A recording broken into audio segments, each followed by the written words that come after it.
일어나셔서 봉독하시겠습니다. 시작. 예수께서 성령의 충만함을 입어 요단 강에서 돌아오사 광야에서 40일 동안 성령에게 이끌리시며 마귀에게 시험을 받으시더라. 이 모든 날에 아무것도 잡수시지 아니하시니 날수가 다함에 줄이신지라. 마귀가 이르되 내가 만일 하나님의 아들이거든 이 돌들에게 명하여 떡이 되게 하라. 예수께서 대답하시되 기록된다. 사람이 떡으로만 살 것이 아니라 하였느니라. 예, 할렐루야, 복된 주일입니다. 오늘도 예배 가운데 함께 나아오신 우리 성도님들 사랑하고 축복합니다. 또 우리의 예배를 받으실 주님께 감사와 찬송을 올려드립니다. 기쁜 날입니다. 기쁜 주일입니다. 아멘입니까? 네, 예. 예수님은 우리는 이제 영과 진리로 예배드릴지라라고 말씀하셨거든요. 예배를 드리러 올 때 우리가 정결한 마음 가지고 주님 앞에 나아오시길 소망하며 여러분들이 그런 성도님들 되시길 축복합니다. 이 땅에 사는 동안 저희들 참 예배자로 있는 그날까지 살아가시길 축복합니다. 예배는 행사가 아니죠. 드리러 오는 겁니다. 이 주체할 수 없는 은혜를, 감사를 주님 앞에 드리러 오는 거예요. 그래서 뭐 물질도 가지고 오고 찬송을 드리러 오기도 하고 이 감사와 기도를 드리러 오고 경배를 드리러 오는 거예요. 때로 저희들이 이 시스템적인 것들로 뭔가 마음이 분주해지거나 또 이렇게 마음이 좀 그쪽으로 갈 수 있는데 한 번 더 생각해 보면 좋겠어요. 예배를 드리러 오는 거고 주님 그냥 그 모든 것들을 기뻐 받으십니다. 믿으십니까? 네, 감사합니다. 며칠 전에 어떤 분이 그 어린 왕자 책, 어린 왕자에 대한 글을 쓴 것을 읽었어요. 중년의 나이에 다시 읽게 된 이 어린 왕자가 이제야 새롭게 이해되었다라는, 이해되고 또 보이는 것들이 있더라라는 것이었어요. 어린 시절에 어린 왕자를 읽었을 때, 그리고 또 청년이 되어서 어린 왕자를 읽었을 때 받는 감동이나 깨달음이 다르다는 거죠. 여러분들 어린 왕자 책 읽어보셨나요? 여기 계신 분들 다 아마 거의 읽어보셨을 것 같아요. 저도 어릴 때 어린 왕자 읽었을 때는 그 보아 구렁이 모자 그거밖에 생각이 안 났어요. 기억나시나요? 제가 얘기하니까 기억나시죠? 그게 되게 그때 제일 깊이 생각이 났었어요. 그리고 제가 어릴 때 어린 왕자를 읽을 때는 저에게는 어린 왕자는 비극의 이야기였어요. 그렇게 받아들여졌어요. '슬픈 이야기다.' 그렇게 받아들여졌거든요. 그리고 좀 더 자라서 어린 왕자를 읽을 때는 그 여우하고 어린 왕자의 그 관계에 대한 게 또 마음에 왔어요. 근데 사실 그걸 이해를 잘 못했어요 그때도. 그분은 중년의 나이에 어린 왕자를 다시 읽으면서 그 별들에 사는 각자의 별들에 살고 있는 그 사람들이 이제 이해가 되기 시작했다. 다 그들이 내 주변에 있는 사람들이더라. 뭐 이런 이야기예요. 그렇게 느끼시게 됐다. 아마 어린 왕자 책 읽어보신 분들 이런 경험 다들 있을 거예요. 그 나이 또 상황에 따라서 읽을 때 감동과 느낌이 다르죠. 성경도 그런 것 같아요. 어릴 때 읽었던 그 성경 구절과 익숙한 설교 말씀들이 어느 나이 때 또 어느 상황이 가운데 그 성경 구절을 읽으면 좀 다른 의미로 다가오거나 새롭고 놀라운 깨달음을 주시기도 하잖아요. 그죠? 저는 예전에 어릴 때 호세아서 아시죠? 성경에 호세아서가 있어요. 호세아서를 읽으면 너무 이상한 내용이라서 또 읽기 싫었어요. 아니 왜 선지자한테 그 음란한 여자랑 결혼을 하게 하고 또 결혼해요, 호세아가. 그 실제로 호세아가 그 여자랑 결혼해서 가늠한 자기 그 부인을 몇 번이나 돈을 가지고 데리러 오고 뭐 이런 이야기가 나오거든요. 그래서 저 그 이후로 호세아 잘 안 읽었어요. 근데 어느 날인가 호세아서를 읽는데 그렇게 눈물이 나는 거예요 제가. 그 성경 구절 구절마다 적혀 있는 내용들이 가슴이 미어졌도록 슬픈 사랑 이야기더라고요. 하나님의 마음이 이렇게 미어지도록 가슴이 시리도록 아픈 사랑을 하신 거구나. 그 마음이 느껴졌어요. 그래서 굉장히 많이 울었던 기억이 나요, 호세아서를 읽으면서. 요즘 저희 그 공동체 성경 읽기 어느 부분 읽고 있나요? 우리 요즘 예레미야서 읽죠. 예레미야서 그 저희 공동체 성경 읽기 할 때 선지자 역할을 하는 성우분의 목소리가 되게 슬프게 들리지 않나요? 유난히? 유난히 슬프게 들리죠. 이 예레미야 선지자 굉장히 슬픈 선지자예요. 하나님께서 엄청난 이야기를 주셔서 그 예언을 아무리 외쳐도 듣지 않아요. "너희들은 징계받을 거야. 너희들은 이런 일이 일어날 거야." 이래서 이 성우 목소리가 굉장히 슬프게 들려요. 성경의 이야기는 참 놀랍고 오묘해요. 그렇게 우리에게 늘 새로운 은혜를 부어 주시기도 해요. 오늘 성경 말씀은 예수님께서 사탄에게 광야에서 시험을 받은 이야기예요. 교회 다니시는 분들은 아마 이 이야기 한두 번 들어보셨을 겁니다. 우리 여기 앞에 계신 권사님 아마 수없이 이 설교를 많이 들어보셨을 것 같아요.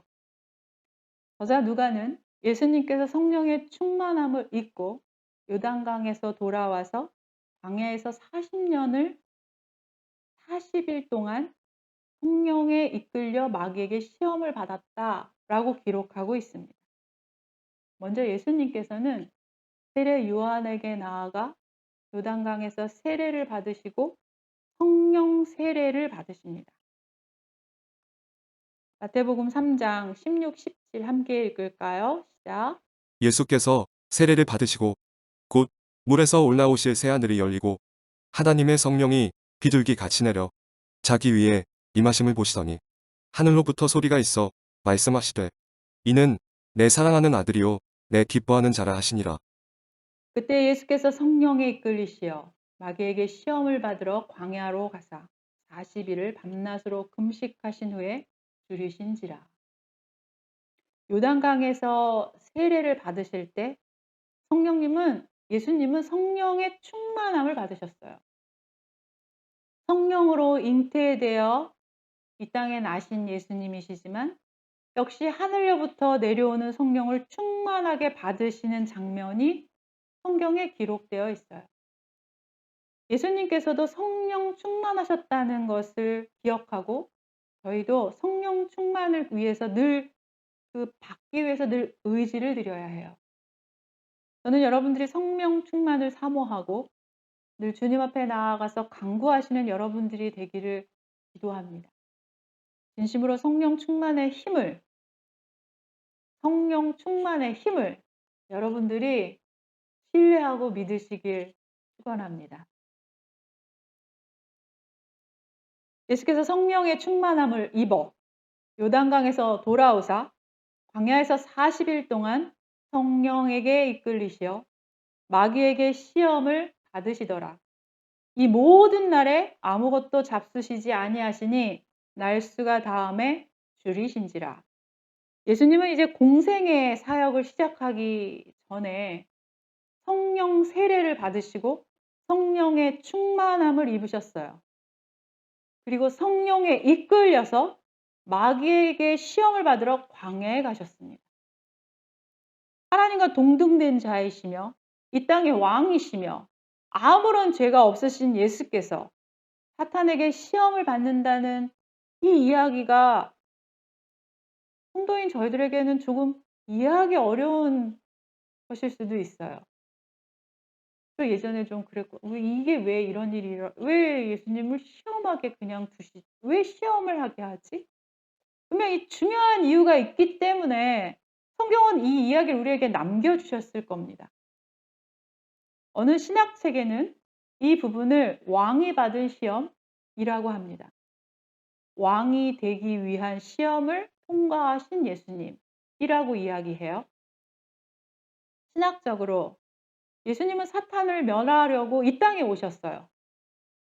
메시아 예수로 이 땅의 사역을 시작하기 전에 사탄은 예수님을 시험하고 유혹해서 메시아이신 예수님의 사역을 방해하려는 목적으로 예수님 앞에서 시험하고 있다 하는 내용이에요. 이 성경 이야기가.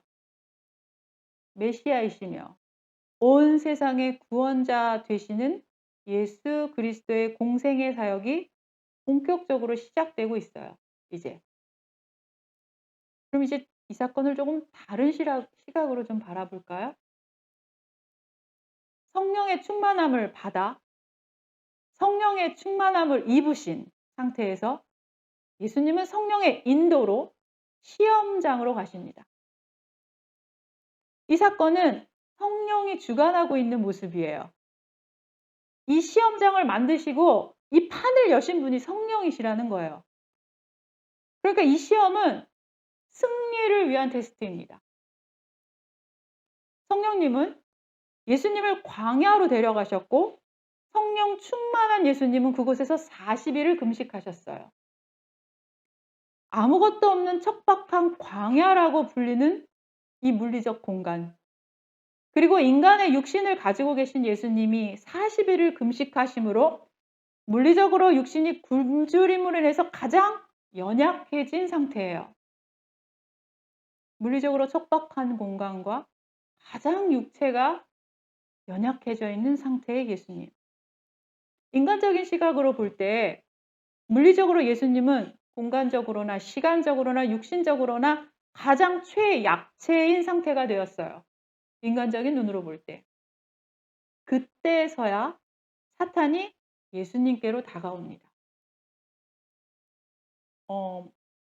현저하게 실력이 아주 좋은 사람과 그렇지 않은 사람이 바둑이나 골프 게임을 할 때 뭐 얼마를 져주고 시작한다 같은 개념이 있다고 해요.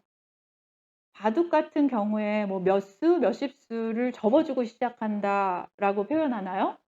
저는 사실 골프를 치지 않아요. 골프를 한 번도 쳐본 적이 없어서 잘 모르는데 골프 역시 전혀 상대가 되지 않는 실력자 이게 실력 차이가 굉장히 나는 사람들끼리 내기 시합할 때 뭐 점수를 얼마 져주고 시작한다라고 전 들었거든요. 예수님께서 지금 상황이 마치 이런 모습 같다는 거죠. 왜냐하면 성경은 예수님께서 성령 세례를 받으시고 여기서 그치는 것이 아니라 성령 충만함을 입어라고 말해요. 예수님이 성령의 충만함을 입었다는 것은 이 땅에 가장 권능자이신 분이 얼마나 더 큰 권능으로 더해졌다는 뜻이에요. 그러니까 제 표현으로 말씀드리자면 마치 모든 보호장구, 모든 무기 다 버리고 그것도 안 되니까 왼손으로 해서 몇백 몇천 점 접어주고 상대해 줄게. 같은 모습이지 않겠어요? 조금 죄송스러운 표현이에요. 주일날 아침에 예수님께. 자, 내가 이렇게까지 다 접어주고 시작해도 너는 상대가 안 되는 거 알지? 이런 느낌이지 않았을까요? 성령 세례를 받으시고 성령 충만하신 예수님은 광야에서 40일을 굶주리시고서야 사탄을 만나게 돼요. 사탄의 시험은 세 가지였어요. 육신의 정욕, 안목의 정욕, 이생의 자랑입니다. 누가복음 4장 3절, 9절, 6절 함께 읽겠습니다. 시작. 마귀가 이르되 내가 만일 하나님의 아들이거든 이 돌들에게 명하여 떡이 되게 하라. 또 이끌고 예루살렘으로 가서 성전 꼭대기에 세우고 이르되 내가 만일 하나님의 아들이거든 여기서 뛰어내리라. 이르되 이 모든 권위와 그 영광은 내가 내게 주리라. 이것은 내게 넘겨준 것이므로 내가 원하는 자에게 주노라. 아멘. 제 아까 말씀을 좀 들어보면 그런 것 같지 않나요? 왜 굳이 광야로 모셔 가지고 성령님께서 또 40일을 금식하고 물론 뭐 신학적인 다 깊은 의미가 있긴 해요. 40일 광야에 이스라엘 모세의 모본이신 뭐 이런 이야기들이 합니다. 그러나 저는 이렇게 이해가 됐어요. 사탄은 아직 이 땅에서 권세 잡은 자라고 성경은 말하고 있어요. 사탄이 권세를 부리고 힘을 써서 세상을 어지럽히고 있는 부분이 바로 육신의 정욕, 안목의 정욕, 이생의 자랑이에요. 사실 우리가 만나게 되는 많은 문제들은 모두 다 이 안에 포함돼요. 늘 이런 유혹과 시험을 받고 있습니다. 이 땅에서 살면서 육신의 필요를 채우기 위해 끊임없이 물질을 욕망하고 그 욕망은 탐욕과 우상이 되어 버립니다. 안전을 소망하고 바라는 것이 아니라 하나님을 불신하기 시작하죠. 안전이 우상이 되어 버려요.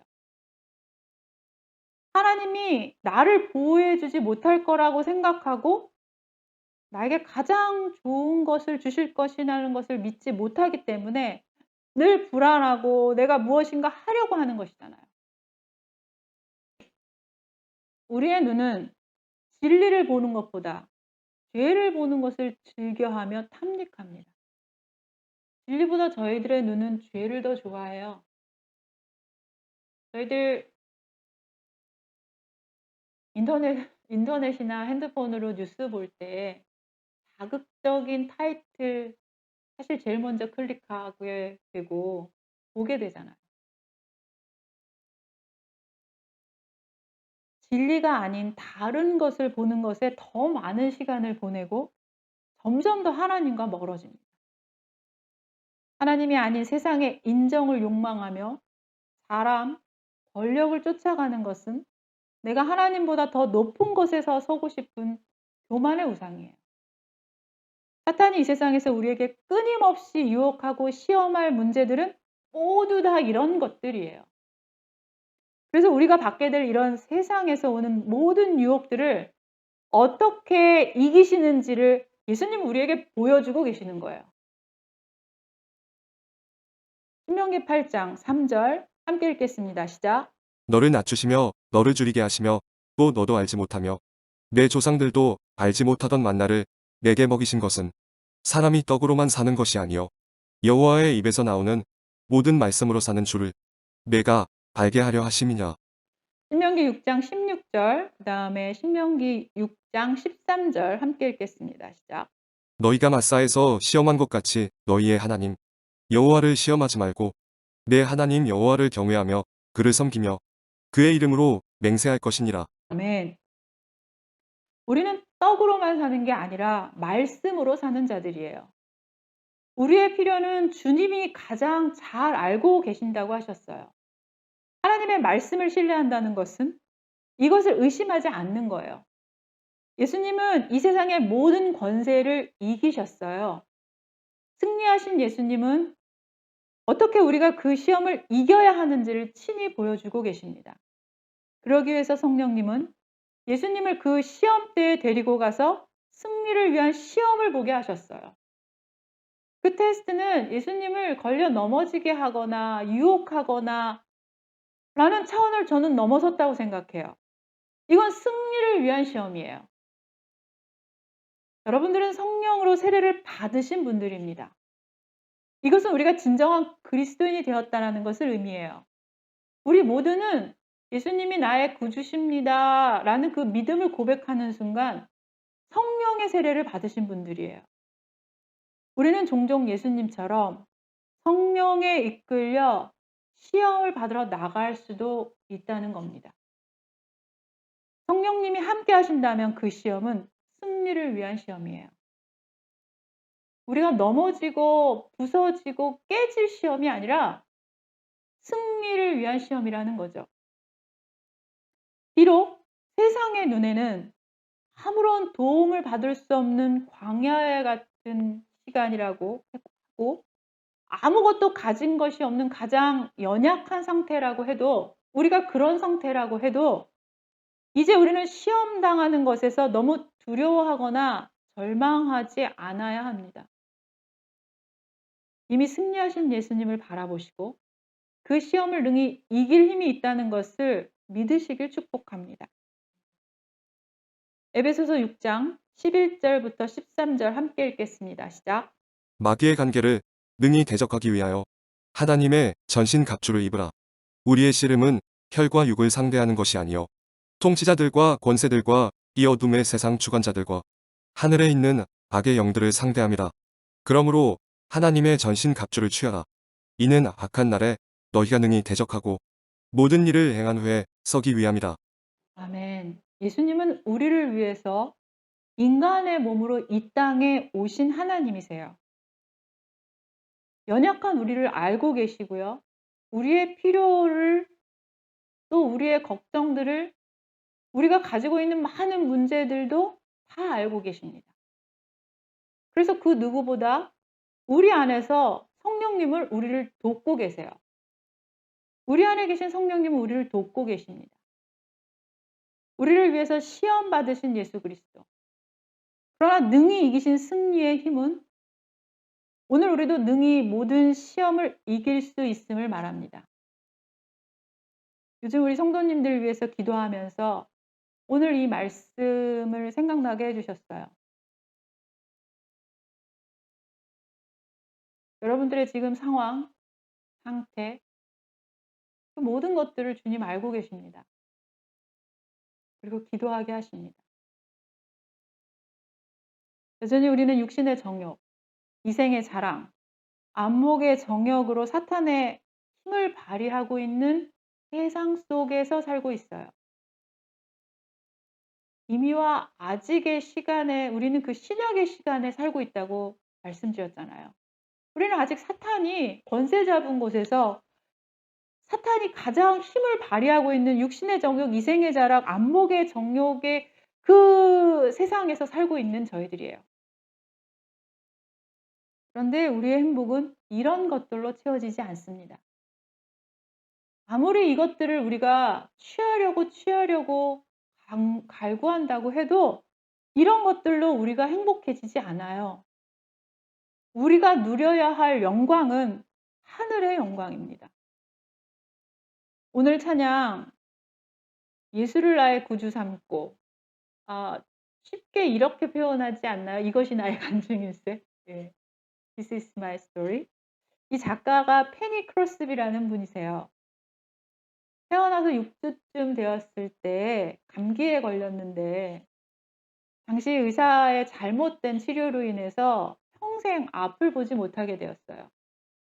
비록 육신의 눈은 보지 못했지만 페니는 영의 눈으로 주님을 만난 사람이었습니다. 그래서 평생 이 장애를 가지고 있었지만 8천여 편의 주옥 같은 찬송시를 썼어요. 예수가 나를 위해서 십자가에 돌아가신 것을 믿고 나의 구세주가 되었다는 것을 믿는 것이 내 영혼이 하늘의 영광을 누리고 있다라고 말합니다. 오늘 이게 가사잖아요. 우리는 하늘의 영광을 누릴 자들이에요. 이 땅에 이생의 자랑, 안목의 정욕, 육신의 정욕으로는 행복해지지 않습니다. 우리가 기억해야 할 것은 성령님께서 하나님과 동등되신 그 성령님이시며 하나님과 동등되신 예수님께서 이 가르침을 우리에게 주셨다는 거예요.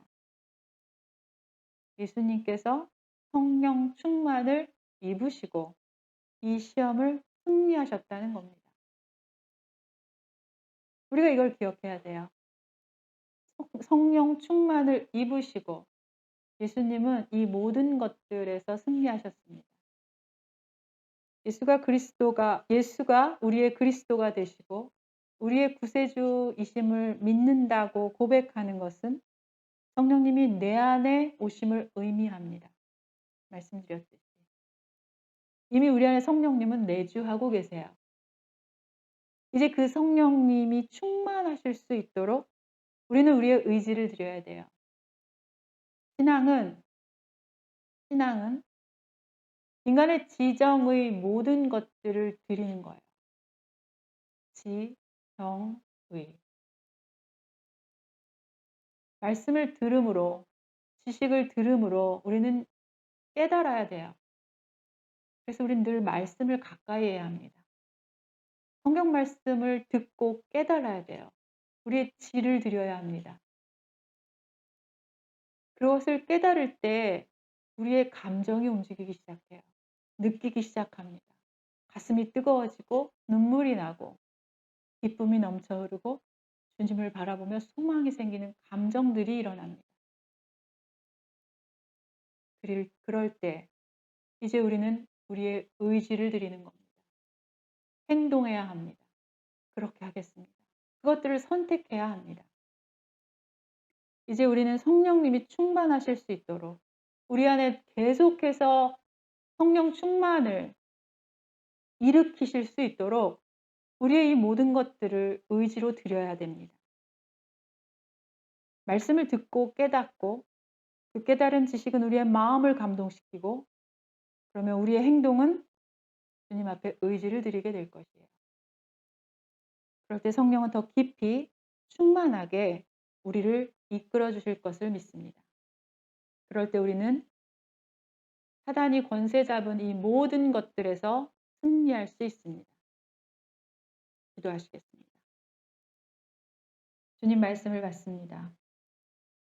여전히 이 세상 속에서 사탄은 육신의 정욕, 안목의 정욕, 이생의 자랑으로 우리를 시험합니다.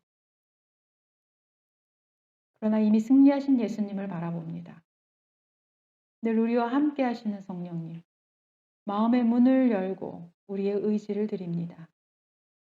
더 깊이 우리에게 오셔서 우리를 인도하시고 이끌어 주시옵소서. 우리에게 능력을 부어 주시옵소서. 능히 이길 힘을 우리에게 더하여 주시옵소서. 성령님과 함께 할 때 우리 앞에 일어나고 있는 어떤 일이 일어나고 있다고 해도 그 모든 일들 가운데 승리의 시험일 뿐이라는 것을 우리가 믿음으로 선포합니다. 우리를 승리케 하신 예수님 감사합니다. 우리가 누릴 영광은 하늘의 영광입니다. 그것을 위해서 우리의 구세주 되신 예수님 감사합니다.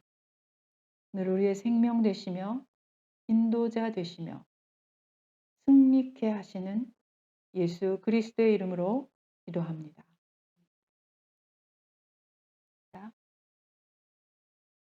우리 구주 예수 그리스도의 은혜와 하나님의 사랑과 성령의 교통하심이 성도들의 머리 위에 이제로부터 영원토록 함께할지어다.